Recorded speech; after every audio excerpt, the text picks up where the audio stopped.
You might catch yourself sliding in and out of a hallucinatory state. Just relax and enjoy it. Just relax and enjoy it. This is an experiment in mind formation. Information. Forming, controlling, operating your mind and your brain. We're using digital techniques to overload, scramble, confuse, unfocus your mind.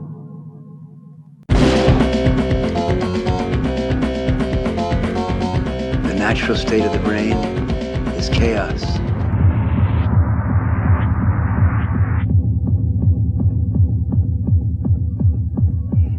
Chaos is beautiful.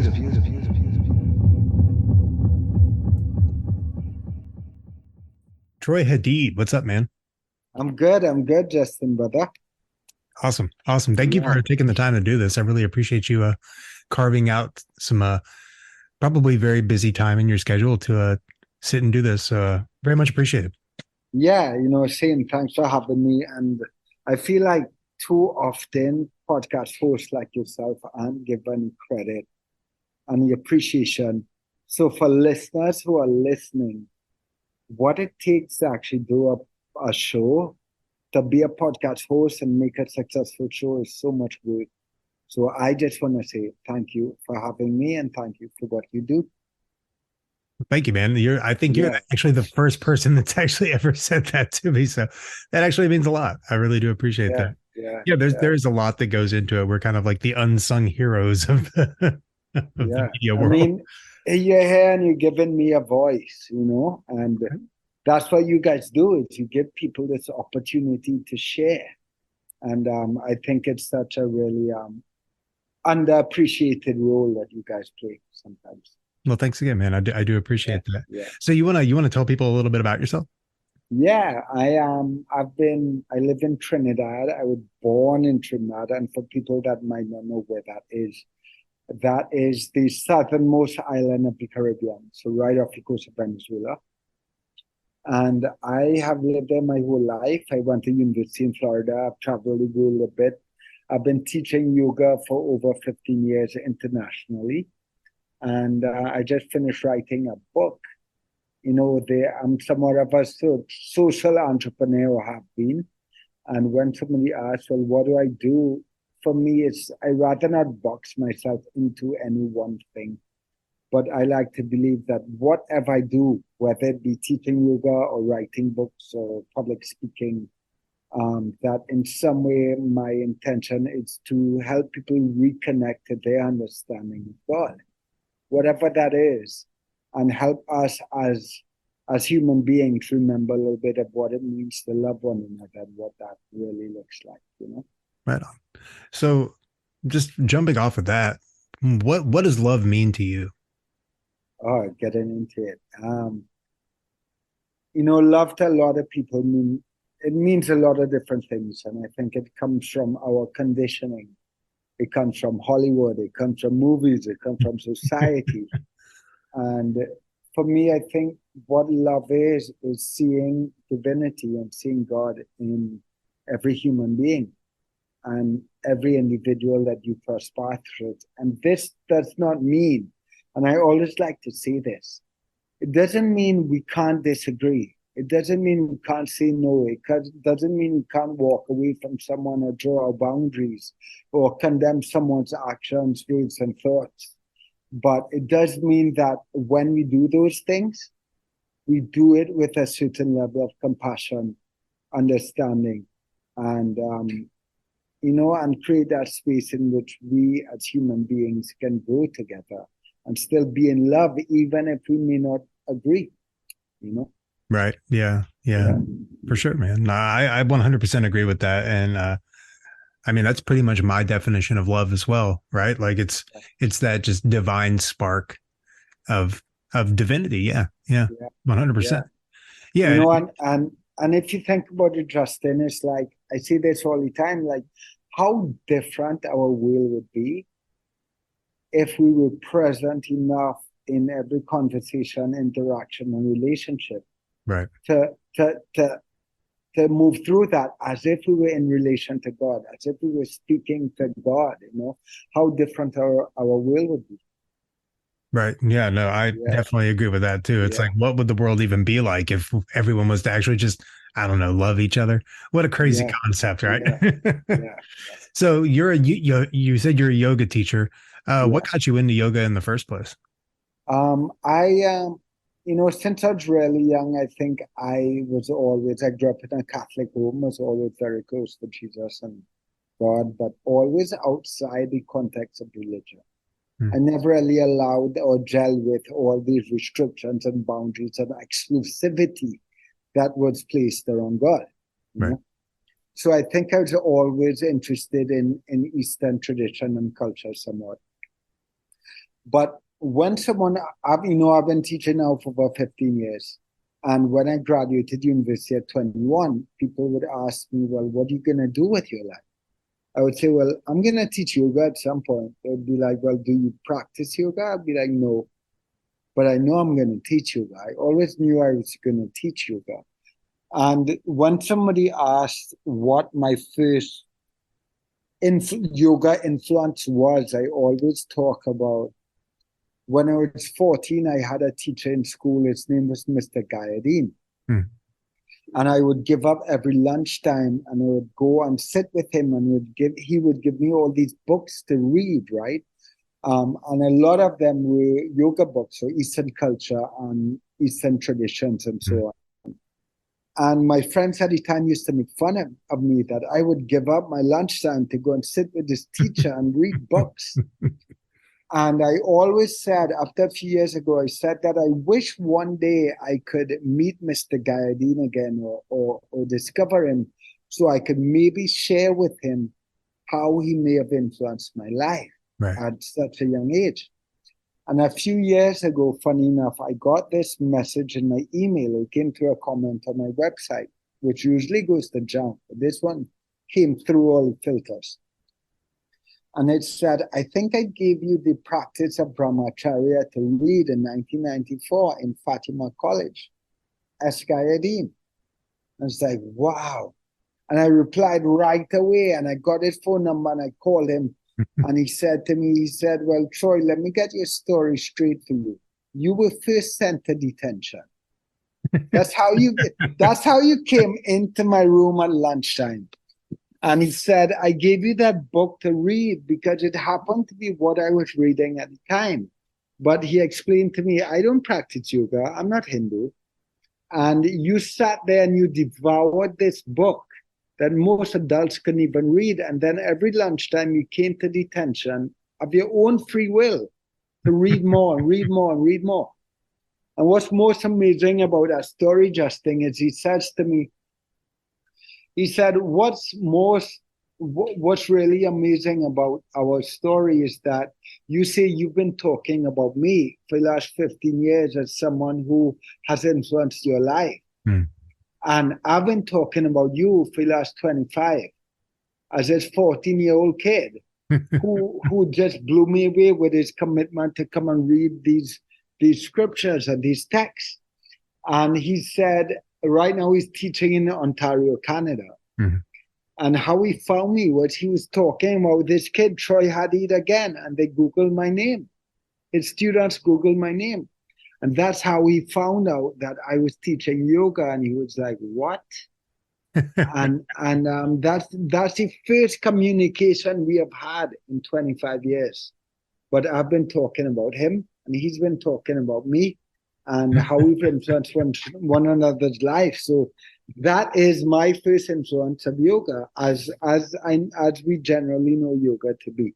Right. So what was it about what you read that like lit that spark in you? Was there anything in particular that stood out for you? Or was it just Eastern philosophy in general, or was there any like specific thing? I can't really remember, Justin, to be honest. But I do remember the first text he gave me to read was the practice of brahmacharya. It was about brahmacharya. And what brahmacharya is, it revolves around sexual conduct or sexual energy and how we conduct our sexual energy and how we share our sexual energy.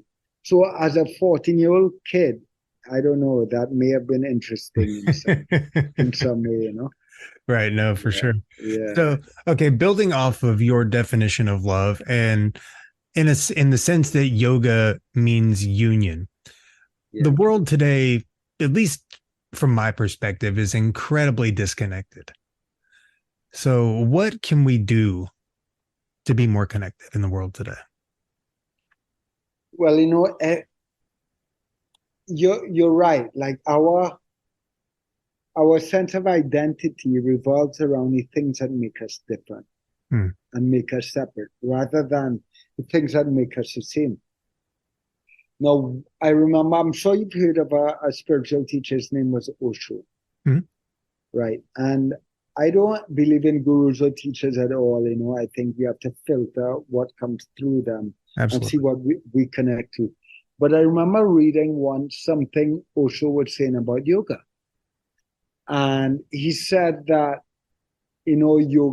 yoga is said to mean to join. And in my words, he was pretty much saying, well, that's absolute BS because you can't join what was never separate. Hey, that's excellent. Yeah. And for me, I really connected to that. And I think, one of the most powerful things we have access to is our breath. It's the air we breathe. And I think we take it for granted. And most people go through their entire lives and they aren't really aware of how breath works at all. They aren't Right. really conscious of breath Yeah. at all, not one breath. And one of the things that really landed for me was when I discovered that the word spirit, like Holy Spirit, Mhm. comes from the Latin word spiritus, and it means to breathe. And I was like, well, wow, look at that. Suppose there was divine intelligence in the breath. I mean, it makes sense, right? Because the breath, the air we breathe, it's one thing that connects every human being on a planet. Yeah. It's the one thing that connects us with living and inanimate objects, right? Right. So it would only make sense that there's some kind of divine agency in the air we breathe. And it connects us. We identify with ancestry and race and opinions and ideologies and lifestyles and nationalities and all these things, genders and sexual orientation, and Right. all these things we identify with make us different and separate. But what about the one thing that makes us the same? And that's the air we breathe. Right.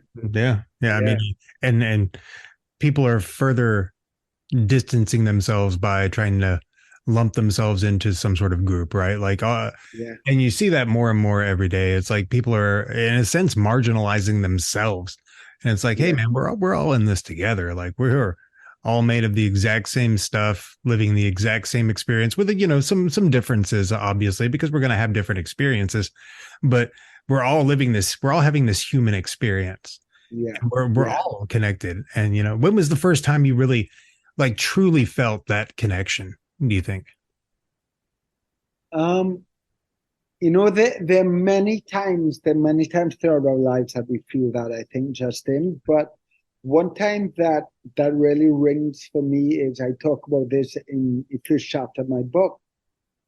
It's I currently live in the forest, and my very first night in the forest, I didn't grow up like in the country in the forest. I grew up in the city. Hmm.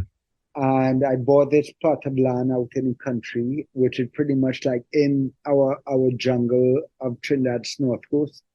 And the very first night I slept there alone, we built this kind of tree house-ish kind of house that I lived in for 6 years. Hmm. And it was all open, no doors, no windows.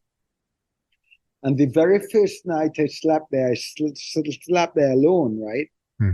And I remember when it got dark and all the noises of the forest came out and all that stuff came out, that I felt really threatened. And I felt fear started to come up for me, right? Hmm. And part of me was like, yeah, your apartment's just 40 minutes away. Like, you could go back and sleep in a comfortable bed, you could bail. And there was just something within me that told me that I had to stay. I had to stay. And there was a moment that night when I just kind of began to breathe deeply and really just relax. And it was the first time that night that I realized I felt threatened because I saw myself as separate from everything else around me. And because I saw myself as separate, I felt that I had something to lose, like I could be harmed or hurt in some way, that everything around me became a threat. But the second that I realized and acknowledged that I was a part of it all, that this was all some beautiful dance and beautiful creation, the second we wake up to that fact and that reality, that we are a part of nature and not separate from it, that we are a part of the world and not separate from it, then all of a sudden, that I'm not saying we're not concerned with our safety or our security, but things become a lot less threatening to us. Right. No, for sure. Yeah. It's interesting how like people have this conceptualization of being separate from nature, right? Like as if we're not nature ourselves, as we're not a part of nature. And it's weird watching the pushback against that and seeing that fear arise in people when emotions like that, or experiences like that come up, because there is that illusion of separation, right? And that's just ego.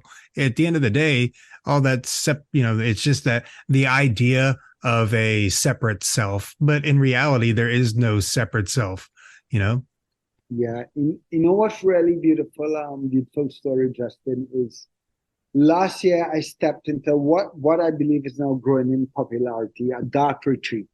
Like when you go into solitary darkness for prolonged periods. I've heard of those, yeah.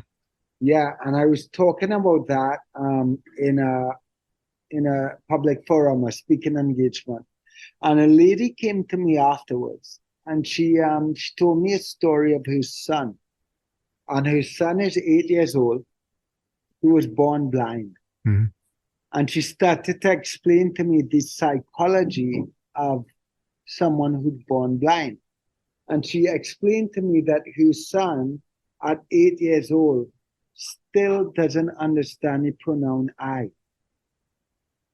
Like he still has trouble using words like I and me. Because in his reality, he doesn't see things as different, as separate, right? That's not the narrative he's been told. That's not his reality. And it's so beautiful to imagine that his reality is one in which he considers that everything is a part of him, an extension of him, And I just felt that was definitely worth mentioning. Yeah, that's beautiful. On this topic. Yeah, that's definitely beautiful. So what was that experience like, the darkness retreat? How did that go for you? It was probably the most agonizing experience of my life, Really? And I've done 10 days of silence, and I used to talk about that as being agonizing, but also profound. And this experience took that to a whole next level. Now, I went in there, Justin, with the intention of staying for 10 days. And I came out on day 3. Wow. And I came out on day 3 without any sense of defeat or any sense of giving up in any way. Like I had known 100% that I got what I was meant to get in those 3 days. Yeah. And I do feel that my experience in those 3 days was almost like on steroids. It was exaggerated. Because the retreat center that I was in was, I wouldn't say where it was, but I had to travel to get there. And I almost missed my flight. I lost my luggage. Oh no. And when I arrived there, I was the only person in the entire retreat center. And it was closed. It was under construction. And I was the only one there. And there were these jackhammers and there's all the noise happening during the day. So the experience was not in any way ideal. Right. And in every way I was messed with and I felt unsafe and I felt I wasn't settled at all. Right. And I feel that that experience from beginning to end was crafted to really just F with me. And it did. It broke me. It broke me, and I was shattered. And two of the biggest takeaways I got from that experience, I went into that experience to shed layers of identity and shed layers of ego. Mm. And there was a point when I realized that it was my ego keeping me in the room, as if I had something to prove. Like I was worried about what would people say if I came out before 10 days? What would people think? How would people view me? Right. And I realized that it was so much of my ego, my sense of ego, that kept me in that room, that was keeping me there. Mm. And then I realized that, it kind of really landed for me. There's a spiritual teacher, his name is Neem Karoli Baba. And I'm familiar. Yeah, and he's, like I said, I don't really connect to gurus at all, but he was one of those guys, one of those beings that I connect to deeply. Hmm. And I feel like he was connected to something very deeply, something divine in a very deep way. And one of the funny things about him was that he never gave people anything to do. There was never a breathing practice or yoga pose or meditation. You would ask him how you find God, and he would tell you, feed people, serve people, remember God, tell the truth. That's what he taught. Right. And he came back and he landed for me in that room, and his teachings kind of landed in that room. And I realized that how much is spiritual ego that gets caught up in our spiritual practice. Hmm. And it actually didn't matter how long I sat in darkness, how much yoga I did, how much breath work I did, how much meditation I did, how much plant ceremony someone does, how often they go to church, how none of this stuff actually means anything. It's all quite meaningless. Right. It helps us get our head out our ass. And that's why it's useful. It is very useful. But it doesn't mean we're any more evolved or more realized or more enlightened than anyone else. In reality, there is no I, there is no anyone else. and the real practice is love and God. And this stuff landed for me in that room, Justin, so profoundly. And it's almost like, I had a dream one night, and the following morning, it was almost like there was a voice in my head, and it said very clearly, you're done. You're done. Light the candle. You're done. Right. And so that was that experience in a nutshell for me. That's amazing. That's kind of like Alan Watts said, and I think he said this in regards to psychedelics. But he said, you get the message, you hang up the phone. It's like, once you get the message, like what you did you need the 10 days? Probably not. You got everything you needed by day 3.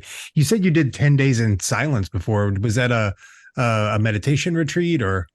Yeah, it was what someone called me as a Vipassana retreat. Okay, so you did one of the 10-day Goenka Vipassana retreat? Yeah, but it wasn't Goenka. Okay. It was actually in a Buddhist center in Massachusetts, Boston. Was it Barre, Massachusetts? Was it the IMS? Yeah, IMS. Exactly. It was in IMS. But this was in 2001. So It was some time ago. I haven't been there again recently. But that experience for me was also really profound. Before I went into that, I didn't have a meditation practice. So I thought I was just going to jump in the deep end, right? I had a yoga practice. Right. But sorry, I said 2001. This was probably about 2000, not 2001, probably more like 2007 or 8. Okay. And I decided I wanted to cultivate a meditation practice. Mm-hmm. And the first 5 days of that for me was absolute torture and agony. And something shifted halfway in, and I think there's a guide in this, and he said something to the extent, something that brought me to acknowledge that all the thoughts that had been plaguing me for those first 5 days were all driven by fear. They were all driven by fear, whether it be fear of my business going bankrupt, fear of my girlfriend cheating on me, fear of my friends having a good time while I sat there on a cushion, fear of missing all the surf that was coming. Fear. I made up all these fears. And as long as I could acknowledge and see these fears and understand where they were coming from, it's not that these thoughts didn't come back, but they no longer had the same power on me. Right. I now had a relationship to them. Right. Yeah. I mean, and then there's the acknowledgement that, thoughts are just thoughts. Like our thoughts are thoughts and they're not reality. And that was one of the biggest shifts that I had in my practice was I mean, that was, like very basic early on in my practice was like, oh, there's a thought. Oh, that's a thought. It's not anything other than a thought, and there it is. Thought. It's like reality and thought are not mutually exclusive. They're not the same thing at all. Yeah. So it's always been interesting to me because you're not the first person that I've met that has jumped into a 10-day Vipassana retreat with no previous meditation experience. And I have to say that you guys are a special breed. I couldn't even imagine that being my first encounter with meditation. Mine was a little bit different, at least my first encounter with meditation, but I had been meditating consistently for a number of years before I even attempted a 10-day retreat. But it was interesting because on that 10-day retreat, I met a gentleman who that was his first time meditating ever. And he just dove right in, kind of like you. And I was like, are you really kind of getting in over your head? It seems. I think you might have bitten off more than you can chew and you don't even know it yet. Yeah. So what was that experience like for you? Just that immersion in silence like that for I would imagine the first time, and at least in that volume and capacity. Yeah, I think if I wasn't surrounded by people, I would have got up and left. Yeah. I think that sense of community gives you almost like an accountability, like you're part of something. Right. And you've committed to something. Yeah. And, I won't say previous to that, I won't say I had no meditation experience, but it sure was not a regular daily meditation practice. Right. My practice was asana, yoga. Yeah. Which sure now for me, meditation and yoga is the same thing. Yeah. My asana practice is a moving meditation, right? Like Tai Chi. But back then, I don't think I had quite understood that just yet, Right. Yeah, but it sure was an interesting experience. I remember after those 10 days, I said, that is one of the most powerful things any human being could do, and I would recommend it to everyone. But I would never do it again. Yeah, that's actually the same, well, almost the same thing that I tell people. I loved it. I love the extended 10-day or longer silent retreats. That's kind of like my thing. I really, I'm not so much into the shorter, 2 or 3 day retreats. I really love the extended retreat because I feel like unless you have that amount of time for cumulative practice, you're not going to get as much benefit out of it. But no, it's certainly difficult. I remember the first 10-day I sat, it was hard, and that was with a consistent practice. But I recommend it to anybody. It's a life-changing experience for sure. Yeah, and I'm with you, Justin, because I imagine that experience, like if I had left on day 3 or 4, if I only had 3 or 4 days, I wouldn't have had the breakthrough I had. Right. I think just committing to that time there's something that happens once you stay beyond the uncomfortable, But I mean, then I knew this as well, like in my dark retreat, I knew that as well. But I think what I needed to get an experience in a dark retreat was very different. And I have no doubt that experience universally, divinely, whatever you want to say it, was crafted to give me exactly the punch that I needed. It was designed to break me in the ways that I needed to be broken. That's awesome. So maybe for everyone it's a little bit different, you know? Right. Yeah. And I Yeah, imagine that it would be because, everybody has their own unique experiences that kind of coalesce to make them who they quote unquote are, right? So yeah, everybody's going to need different medicine for different things. Everybody might, yeah, what the silent retreat would work for some people. Some people might need that immersion in darkness to get the same results.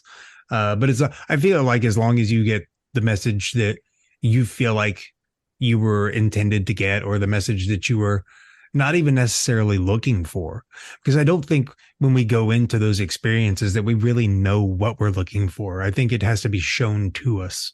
yeah, yeah, absolutely.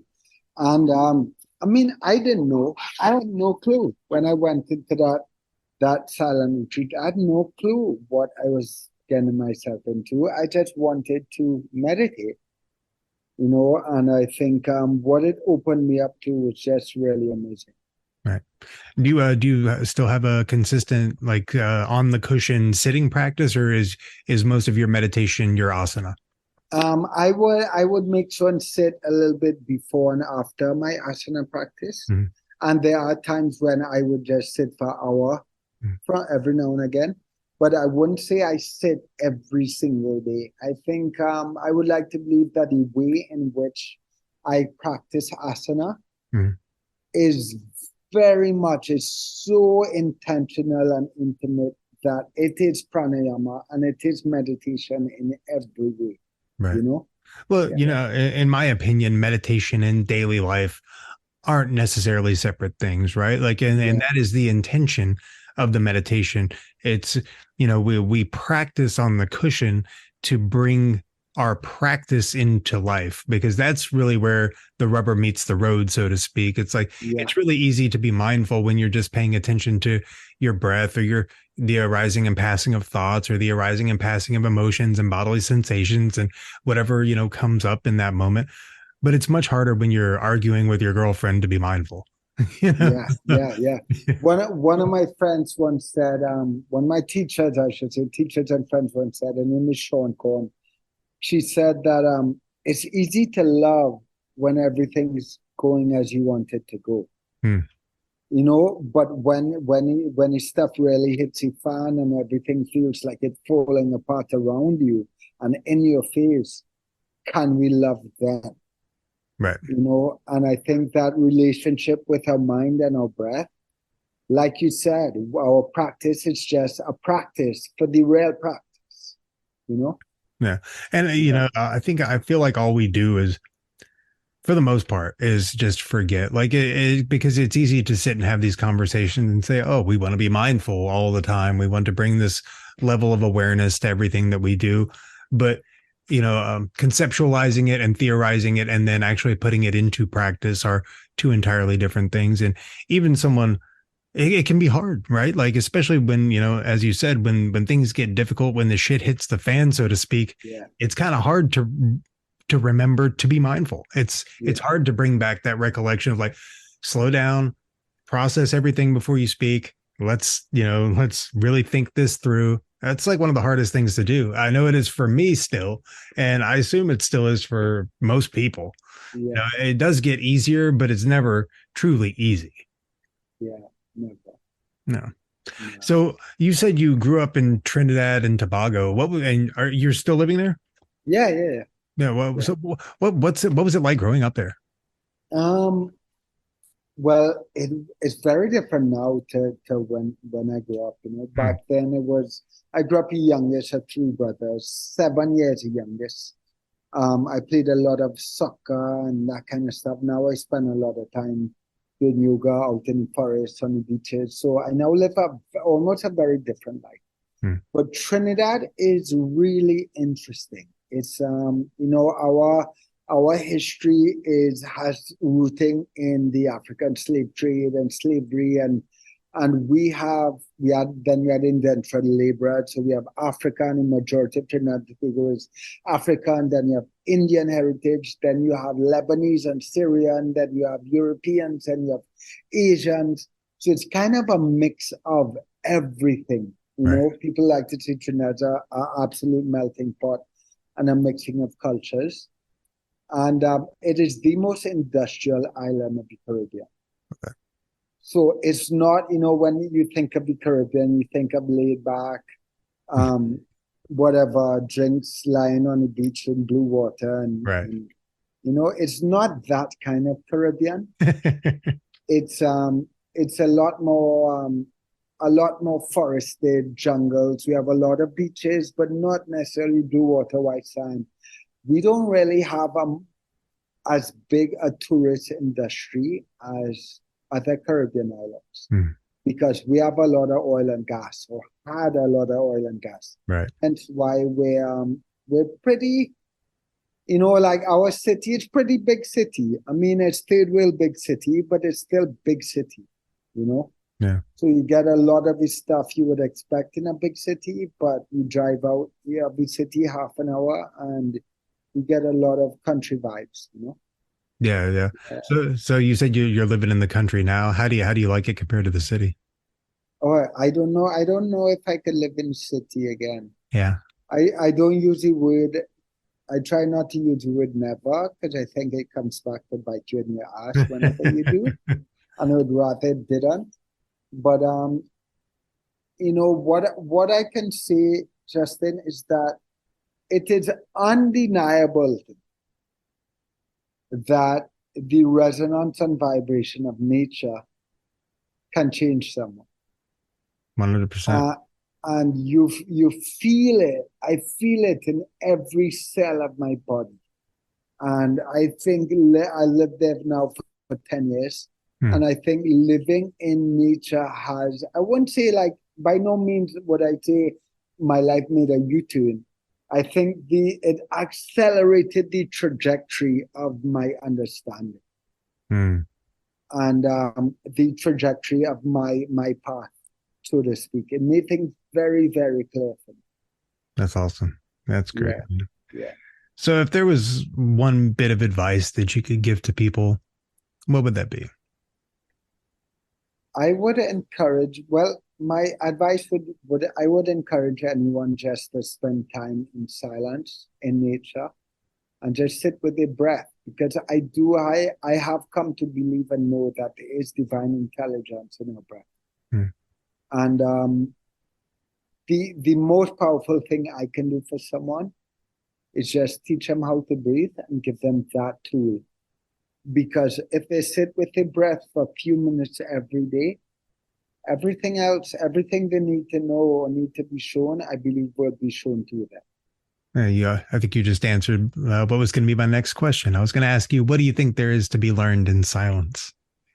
Oh, everything. I believe, Justin, whatever someone refers to as God or divinity or spirit, I believe it's moving inside of each one of us. And, your mind gets so loud that we can't hear it. We're so disconnected from that voice of God, that voice of spirit, because the voice of the mind and the voice of the ego is so loud. Not only my own ego, but also the ego of society that tells me how I should be and how I should live and what everyone else thinks of us, right? It's all projected on us. There are all these voices of screaming and shouting egos that are projected onto us, not only our own. And I believe if we cultivate a space in which we can create a relationship to those voices and quiet them so they don't have to scream and shout as much, that opens up a space in which we can hear the frequencies of God. We could tune into the resonance of divinity. Right. Yeah. No, I'm definitely on board with that. And it's interesting you bring that up because I've been doing a lot of thinking about that lately, like the idea that most people are living a life that's not even theirs, right? Like, so we're given these ideas of, by society or by our parents. And more often than not, they got their idea of how to live from their parents. And it's, just this generationally passed on thing. And we're in a sense living somebody else's life. Like most people are living someone else's life. Like they are told to go to school and then get a job and get married and do all these things. And like there's like this prescription for how to have a happy life. And, and a lot of times people take that advice and then they end up miserable because they didn't follow their own path. They didn't do what actually called to them. And they, in a sense, were living the life that they were told to live. So it's always, and it's always enjoyable for me to meet someone who sees that and they're like, oh, I'm not going to do that. Right. Like I'm going to walk the path that I choose to walk rather than the path that I was told to walk. Yeah, absolutely. And I think what's important to, for us to realize, Justin, is for us who walk that path, we also have to encourage others to create space for everyone else to walk that path. Right. And make it okay, because if we just keep repeating these cycles of what we're told to do without questioning all of these narratives, we're just going to repeat the mistakes of past generations, Yeah, absolutely. I think it was Tim Leary said, think for yourself, question authority. And I heard that at a very young age, and it has always stuck with me. It's like, yeah, we probably should question why we live the way that we live, why things are set up the way that they're set up, why society exists the way it exists, and not necessarily push back against it, but question it and know that that's not the only way to do things, right? Like I know at least for me, when I was growing up, I was told, these are all the things that you have to do in order to be successful and happy. And my idea of success and happiness are completely different than anything that my parents thought of success and happiness would look like, right? Like my idea of success and happiness are way on this end of the spectrum and theirs is way over here. And it just never matched up, right? Yeah. Absolutely. Yeah. So building off of that, like what would you say is success? If you had to define success. Now, I can only define it for me. And I think that's important. What I want, Justin, for me to know my life was a success is to know that I've had a positive impact on this world and the people I've encountered. And that's it, and I was explaining yesterday to someone, and this is one of the things, realizations I took out of my darkroom experience is I went in there asking question, who am I? Recognizing that what I know myself to be is in relationship to everything around me. Here's a pillow in my hand. I'm a human being because this is a pillow. I'm Troy because I'm talking to Justin. I have an opinion of X because someone else has an opinion of Y.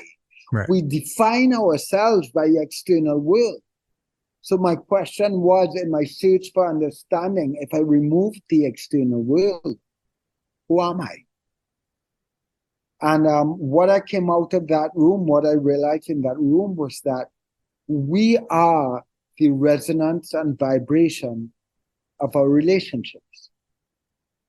From the briefest of relationships to the longest of relationships and family and spouses.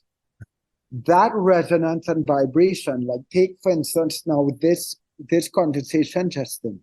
Neither of us could possibly leave this conversation as the same people that came into it. Right. Because we are now part of one another. We live in one another. Yeah. And that resonance and vibration of our relationships changes people, no matter how brief. And that changes their relationships and their interactions. And that resonance of our relationships, in that, we live forever. That is our immortality. Right. Yeah. I am not my body, and there's no way anyone can convince me that I will cease to exist when I leave my body. Right.